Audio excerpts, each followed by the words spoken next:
RTM, Rádio Transmundial de Portugal.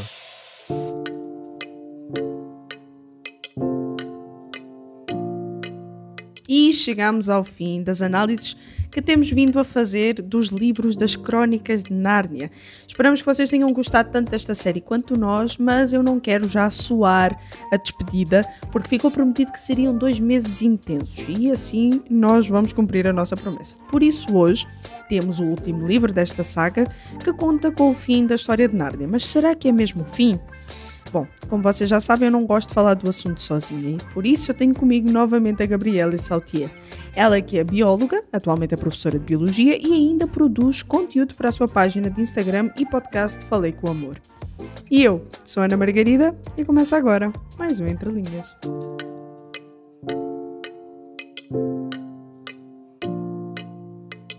Gabi, chegamos ao fim de mais uma obra de Lewis, o teu querido Jack, ou o nosso querido Jack, como tu já disseste, eu te ouvi falar. Aliás, antes de nós começarmos a falar sobre a última crónica, vamos deixar este gostinho assim para os nossos ouvintes, porque eu acho que isso nunca foi mencionado aqui num episódio nosso. Podes contar-nos essa curiosidade sobre o verdadeiro nome do autor?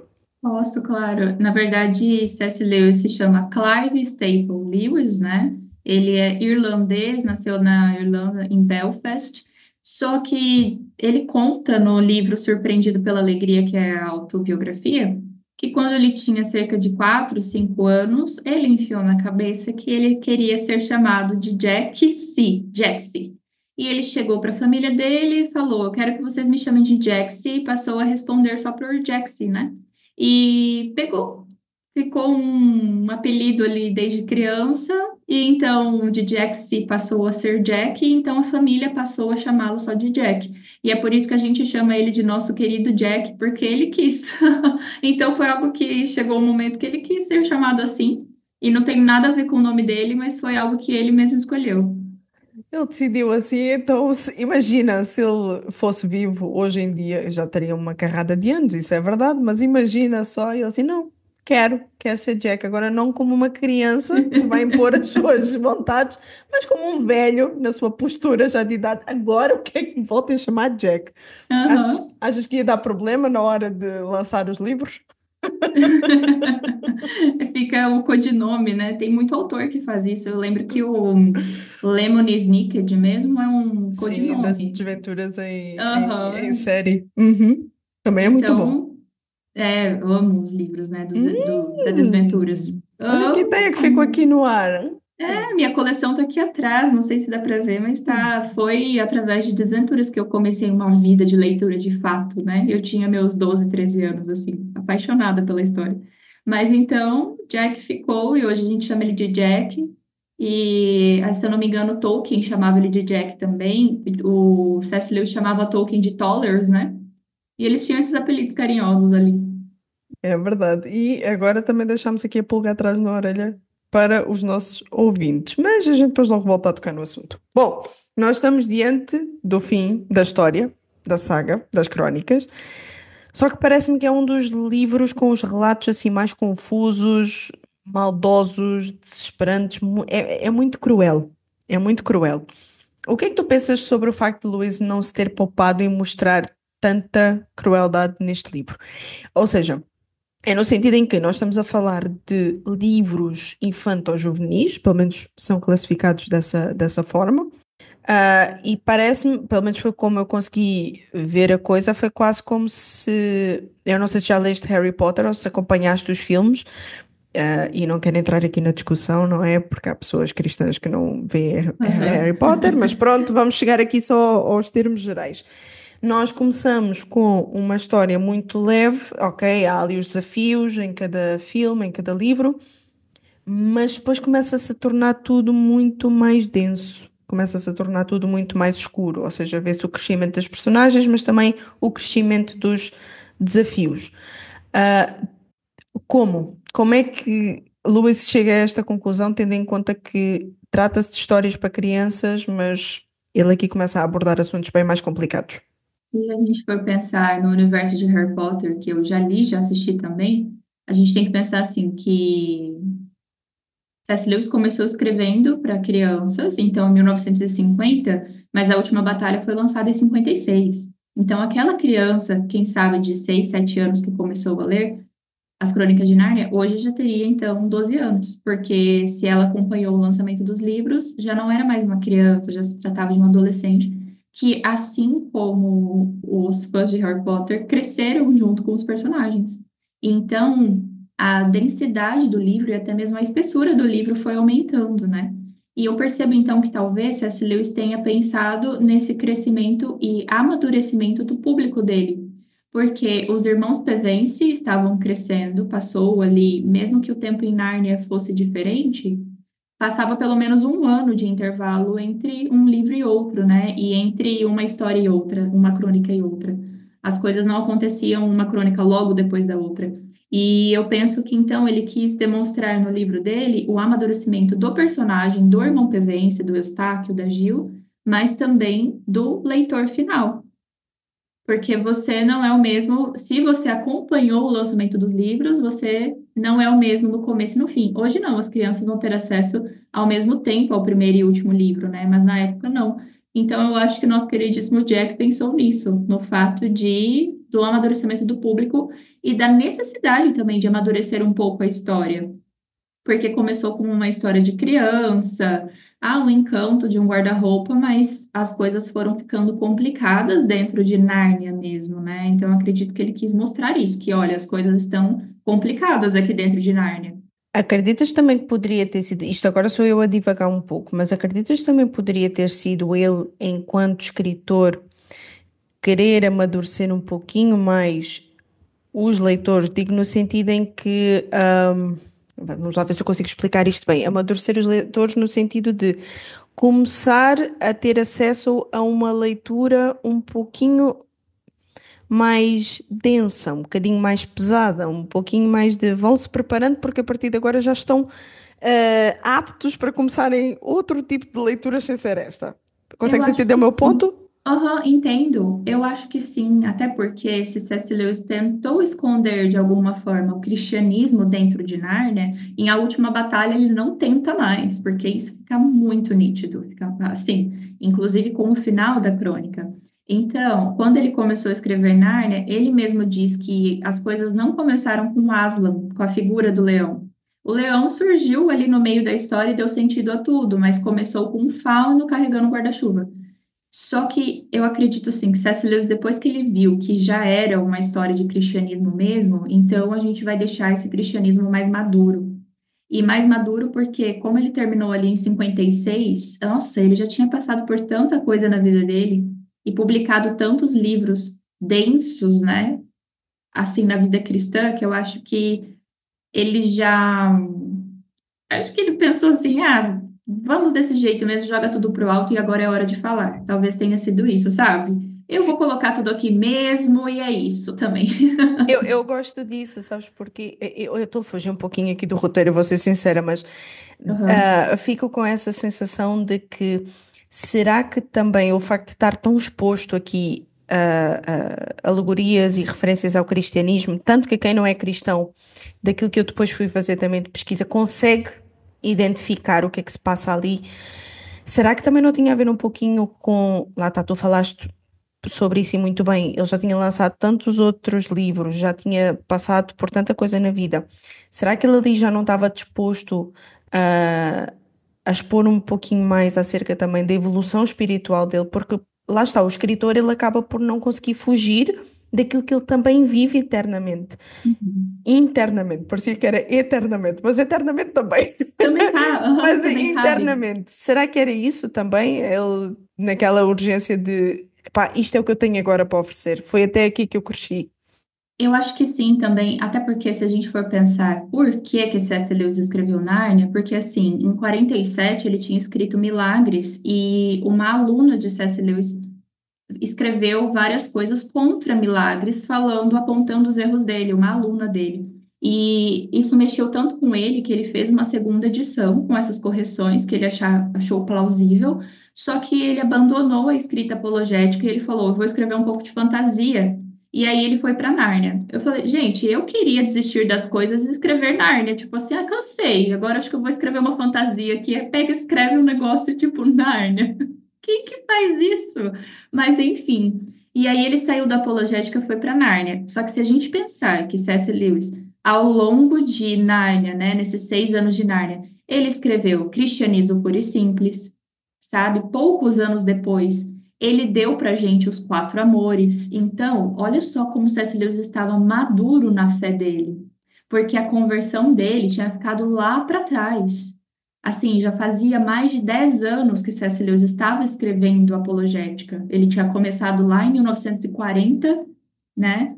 E já tinha escrito Carta de um Diabo ao Seu Aprendiz, O Problema da Dor. Então, eu acredito que chega um momento em que talvez ele olhasse para Nárnia, com esse olhar infantil e ele falou assim, não, agora eu preciso amadurecer um pouco essa história aqui.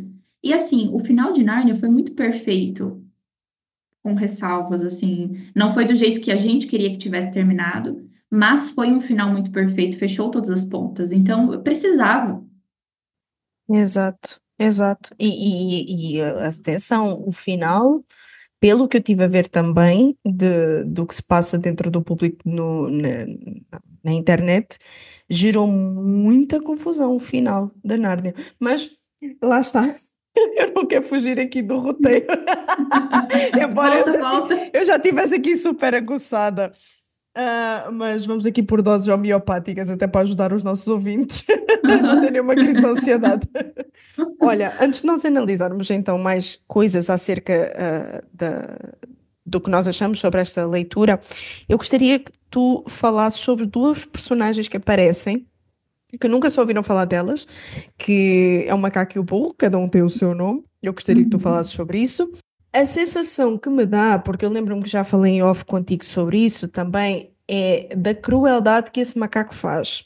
Tu Uhum. achas que nós, de certo modo, dá para compará-los ao abuso, à mentira, intimidação e até manipulação que nós podemos ver dentro de qualquer espectro, mas também dentro do espectro religioso, sendo que um personagem é cruel e o outro é muito ingênuo, muito inocente? Uhum. Fala-nos um bocadinho sobre isso. Eu não sei como é o nome dos personagens aí, mas aqui é Manhoso, o macaco manhoso e o burrinho confuso, né? E se eu não me engano, o nome original deles é Shift e Puzzle, puzzle de quebra-cabeça, assim, né? E eu acredito que o manhoso e o confuso representam tantas esferas, assim, inclusive religiosas, não somente, assim, pensando em um líder espiritual com sua igreja, sabe? Mas pensando na ingenuidade também do povo e de como a gente recebe determinada mensagem. Então, assim, o macaco manhoso, ele é o símbolo do abuso de poder, símbolo da ditadura, da maldade. E C.S. Lewis é muito bom em representar o mal. Ele já tinha feito isso em Perelandra, o segundo livro da trilogia cósmica. E aquele livro, cara, ele pegou muito pesado. A trilogia cósmica é muito pesada. E, assim, quando ele pega para mostrar o que é mal, ele sabe fazer. E aqui ele fez de uma forma mais velada, porque ainda era para criança, né?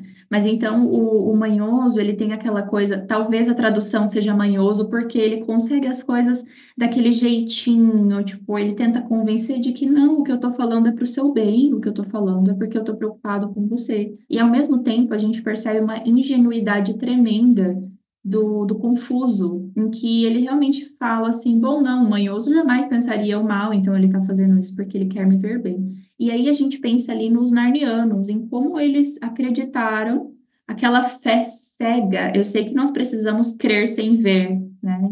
A fé é acreditar sem ver.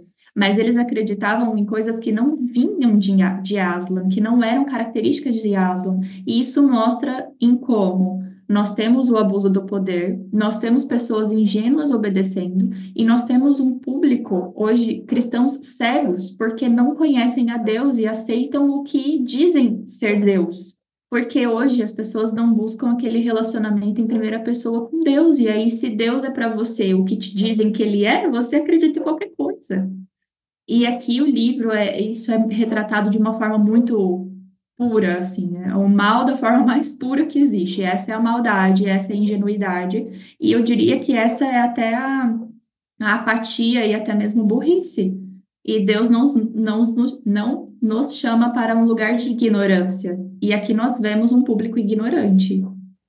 E é curioso tu mencionares isso, porque há aqui duas coisas que nós podemos também ver. Primeiro, talvez Lewis, se ele tivesse essa aptidão tão grande para descrever os atos do manhoso, tendo em conta que ele viveu num tempo de Hitler, né? Sim, Então, aham. assim, aí a ligação é evidente, tanto que quando os irmãos Pevensie eles aparecem por causa de estarem salvaguardados da Segunda Guerra Mundial.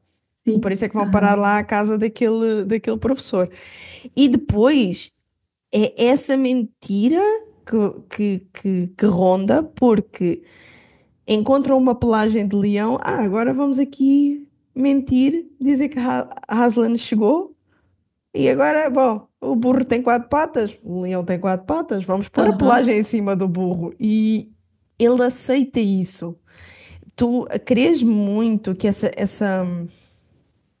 falta de consciência, porque enquanto tu estavas a falar muito, epá, ai, olha, estou entusiasmadíssima agora. Tu estavas a falar sobre o facto de que sim, nós precisamos ver, ou melhor, nós precisamos crer sem ver, não é? Não precisamos ser Tomé, mas Paulo também fala muito sobre um culto racional, Uhum. essa consciência. E há um personagem que tem essa consciência bem aberta. Ele conhecia verdadeiramente Aslan, que na verdade nós estamos a falar então do rei Tirion, que é o último Aham. para o trono de Nárnia. É alguém com os olhos bem abertos, ele dá-se conta que tudo aquilo que está a ser falado é uma mentira sobre o regresso de Aslan, tanto que ele aplica-se para destruir essa mentira, só que infelizmente é apanhado pelos seus Uhum. inimigos e vai parar numa prisão. Só que dá-se uma coisa muito bonita, apesar dele estar na prisão. Fala-nos um bocadinho sobre isso e como é que chegou ajuda até Nárnia por causa desse momento dele na prisão. Eu acredito que o Tyrion é a personificação daquela igreja remanescente. Porque eu acredito que C.S. Lewis fez um casado aqui com um livro de Apocalipse, algo muito profético, algo muito final dos tempos, sabe? E a gente sabe que muitos serão enganados nesse meio tempo. E apenas aqueles que se resguardam realmente na verdade, que é a palavra de Deus, que são os que permanecerão. E Tyrion, então, permanece. E ele, preso, ele não abandona a fé verdadeira em Aslan. Porque, ainda que aquele burro vestido de leão parecesse um leão, tivesse quatro patas, tivesse roupa de um leão, ele não agia como um leão. E Tyrion sabia como aquele leão deveria agir, e só pelo fato de aquele falso Aslan não agir como o verdadeiro agiria, ele percebeu então que era um falso, né? Então ele se apega na fé verdadeira e ele faz um pedido, uma oração, pedindo ajuda.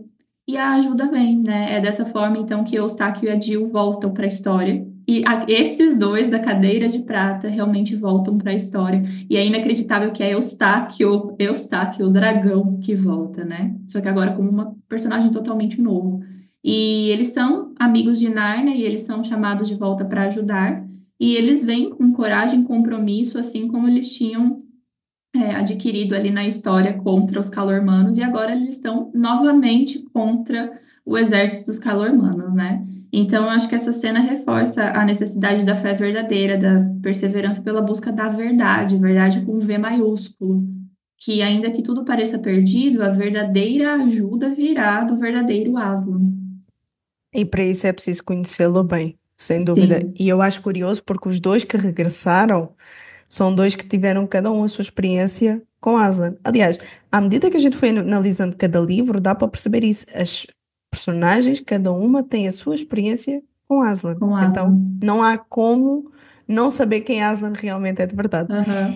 E talvez eu esteja a dar uns grandes pulos na história, mas é muito detalhe para tão pouco tempo. Contudo, eu não posso deixar de fazer esta pergunta. Ah, eu já mencionei logo no início que o cenário é muito hostil. Por que razão é que tu crees que Lewis quis deixar para o final, então, relatos sobre morte, destino eterno, maldade humana? Pois são assuntos que nós temos que ter um certo cuidado, não devemos deixar de falar sobre eles, mas tendo em conta que lá está, estamos a falar para um público infanto-juvenil, talvez a linguagem tivesse que ser adaptada, mas aqui parece-me que ele foi um bocadinho sem dó, ele falou exatamente Uhum. como tinha que ser falado. Tu crees que Lewis conseguiu fazê-lo de forma muito clara, exatamente porque estava naquela perspectiva de que há coisas que têm que ser ditas como elas são? Eu acho curioso, assim, porque eu não sei se a gente percebe essa relação direta com o cristianismo porque somos cristãos. Porque esses dias eu vi um Reels que estava viralizado de um moço, eu não lembro o nome agora, mas é um cara super famoso aqui no Brasil. E ele reagindo ao vídeo de uma menina, e a menina falava assim: Vocês sabiam que talvez o Aslan de Nárnia possa ser Jesus? E o cara assim: Meu, eu não acredito. Então, isso ainda é uma novidade para as pessoas. Então, eu acho que a gente olha com esses olhares porque nós sabemos quem foi Lewis e nós sabemos da história. E então, digamos assim, entre aspas, que para uma pessoa que não conhece Lewis e não conhece Nárnia, que talvez não fique tão claro sobre o que é essa verdadeira história. Então, eu acho que C.S. Lewis deixou para o final esses assuntos pesados e importantes, porque até a sétima crônica, acho que a ficha ia cair. E ainda que não caísse, aquela verdade, aquela virtude ia ficar dentro do coração de quem lesse a história. Porque é impossível você assistir as Crônicas de Nárnia e você não se apaixonar por Aslan. Você se apaixona mais quando você percebe que Aslan é Jesus. Mas você gosta de Aslan, sabe? Mas porque nós temos essa necessidade eterna dentro do nosso coração. Então, eu acredito que o que C.S. Lewis fez aqui, de deixar para o final, foi, para não assustar ninguém, porque a última batalha não poderia ser a primeira crônica lançada, porque que criança ia querer ler uma crônica, uma série de crônicas sobre morte e destruição? Mas que ele ainda mostrou, acho que foi muito importante, assim, ele mostrar esse lado mais pesado, inclusive do ponto final da Susan. Inclusive, isso foi muito importante. Então, C.S. Lewis era inteligente. E eu acho que a gente não vai ter conhecimento aqui em Terra das pessoas que foram convertidas através de Nárnia. Epá, sem dúvida alguma. E eu acho que foi uma boa tacada apologética dele. Eu acho que se há escritor com umas boas tacadas apologéticas é C.S. Lewis. Há outros, obviamente, mas o homem era excepcional e graças a Deus por isso. Olha, por fim, Uhum. talvez eu vá dar um grande spoiler. Uh, Nós vemos personagens muito queridos que morrem. É quase como contraditório, sabes? Porque assim, nós, quando lemos o Leão, a Feiticeira e o Guarda-Roupa, nós temos aquela experiência quando a Lucy vê o Aslan. Ah, é aquela imagem imponente do leão, quando o leão ele aparece, ou seja, é atraída para aquele leão, mas ao mesmo tempo dá um temor, mas é atraída ao mesmo tempo, que é a mesma reação que Jesus provoca em nós. Uhum. Porque talvez é isso que talvez as pessoas não estejam muito habituadas, as pessoas só querem um Jesus muito liberal e muito de amor. Esquecem-se que ele é tudo de modo perfeito, não à nossa maneira. E talvez seja a grande confusão e talvez seja o que desiludiu muita gente no final. E é um bocado doloroso falar sobre isso, mas achas que o final da história foi então digno, ainda que tenha havido morte, tenha havido destruição, ainda que a Eu gente tô olhe para uma. percebendo É que você dói? tentando falar sem falar. Eu tô pegando isso, você falando, mas não falando, assim. Exatamente, porque é a mesma história que se repete hoje em dia, que então se existe, se lê tudo isso, porque é que nós ainda vemos tanta destruição, porque é que ainda vemos tanta criança num centro oncológico, por exemplo, é essas coisas. E há aquela referência depois então de Susan, que já não é mais amiga de Nárnia. Nós sabemos o que é que isso significa, Uhum. mas eu vi um relato de um leitor que aquilo deixou-me completamente assim boquiaberta, que eu não tive qualquer reação, em que ele disse que o verdadeiro momento trágico é quando nós sabemos que Susan permaneceu viva, mas ela já não era amiga de Nárnia. Uhum. A tragédia não está naqueles que partiram, não está na destruição, não está naquilo que Uhum. aconteceu, mas sim na Susan que está viva e que já não é mais amiga de Nárnia. Epá, parece muito pesado para terminar o episódio, mas qual é que tu vês que é a mensagem clara aqui que Luís passa? Acho que depois de um tempo que a gente vai lendo, a gente vai ficando mais cascudo com os finais de livros. E hoje eu fico muito feliz quando o livro termina de uma forma justa, ainda que não termine de uma forma alegre. Tem muita gente que talvez leia Nárnia, A Última Batalha, e fale assim: que final horrível, não gostei, e feche o livro e nunca mais fala sobre isso. Mas se você realmente imergiu dentro de Nárnia, você vai perceber que foi um final justo, ainda que não seja um final feliz para alguns, com ressalvas. Foi um final muito feliz para aqueles que quiseram ficar em Nárnia. Nossa, para mim a menção do ratinho Ripship, maravilhoso, porque o final dele não teria outro final. Então foi um final triste para quem? Foi um final triste para Susan, mas porque ela quis esse final. E se você reparar, tem na cena do segundo filme, né? A Susan e a Lúcia estão fazendo tiro ao alvo e a Susan nunca erra uma flecha. E nessa cena a Susan erra o alvo. Então, desde o começo, C.S. Lewis já estava mostrando que a Susan estava errando o alvo dela porque a atenção dela não estava mais para, entre aspas, coisas de crianças, né? E eu achei que o final foi muito justo e que esse final justo representa, inclusive, a justiça de Deus. C.S. Lewis, ele teve muitos altos e baixos na vida, teve momentos em que ele acreditou em purgatório, teve momentos que ele não acreditou mais, então ele teve esses intempéries ali de não saber, de muito não saber, mas ele sabia que Deus era um Deus de justiça e ele representou essa justiça no final. E qual seria a outra justiça senão o mal sendo destruído e o bem prevalecendo? E Aslan prevalecendo, né? Aqueles que ficam do lado de Aslan, essa é a mensagem final. Aqueles que ficam ao lado de Aslan são aqueles que permanecem em Nárnia, são aqueles que têm um final feliz, independente da época que vão fazer essa colheita. E eu acredito que, apesar de ser um final triste, vírgula justo, vírgula aflito ali, é um final que deixa esperança, porque nós sabemos que aquele que nasce em Cristo pode até morrer uma vez, mas duas jamais morrerá.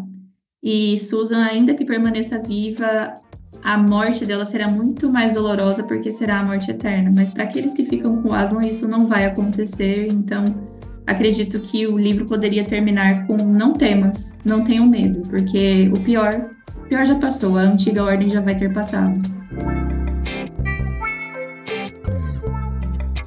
O Entre Linhas contou com a participação especial de Gabriele Sautier e com a apresentação de Ana Margarida. Realização RTM Portugal. RTM. Conhece todos os nossos programas em rtmportugal.org. Uma produção da Rádio Transmundial de Portugal.